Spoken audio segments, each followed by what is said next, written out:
They don't care how long you wait, he'll get to you sooner or later. But it's free. It's free. Lindsay McCreith, a retired body shop owner from Newmarket, Ontario, began having headaches and had a seizure in January of 2006. Both he and his doctor suspected a possible brain tumor. He needed an MRI fast. How long was the wait? 4 months before we could get our first MRI here in Ontario. The McCreiths wanted to pay to get an MRI rather than wait 4 months for the government to provide one. However, Ontario Minister of Health George Smitherman is a staunch defender of a single-payer healthcare system and won't allow private payment for medical services. So in their hour of desperation, the McCreiths called private medical broker Rick Baker. Bear in mind, if you have a suspected brain tumor, it's really important you find out if in fact you do have a brain tumor, and beyond that it's very important to find out if it's malignant or if it's benign. They were waiting 4.5 months to get this an MRI. Came to us on the 2nd of February of 06. On the 3rd of February they were down in Buffalo. They got an MRI which indeed showed that Lindsay had a brain tumor.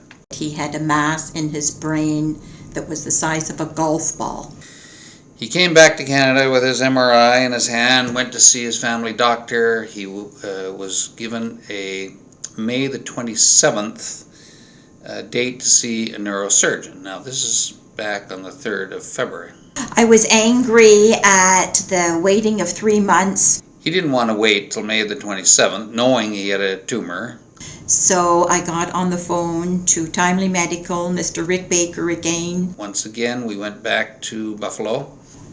The surgery was scheduled for within a week's time. Our GP said go. Lindsay McCreith got his brain surgery in the U.S. The results of the biopsy? Cancer.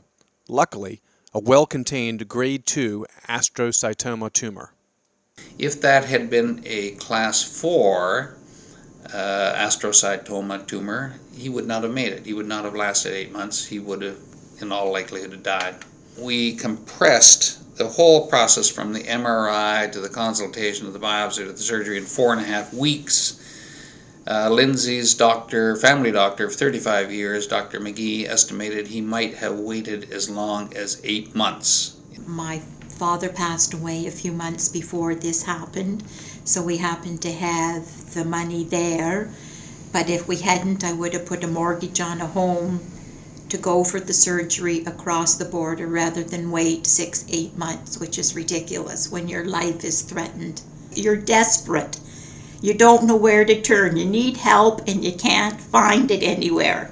He found help for us. Mr. McCreith wants to get his money back. It cost him $28,000. He made an application to the government. He was turned down flat. They said, no, we can't give you your money back. You didn't ask us for permission to leave the country to have your surgery. He knew that the permission process often takes as long as getting the surgery in Canada to begin with, which has been estimated at 8 months. We're going to make an appeal and then an appeal of the appeal. We are putting the government of Ontario on notice that if they do not look favorably on Mr. McCreith's application for a repayment of his $28,000, we are going to take this as far as we have to get justice for our client, even if it means a Supreme Court lawsuit.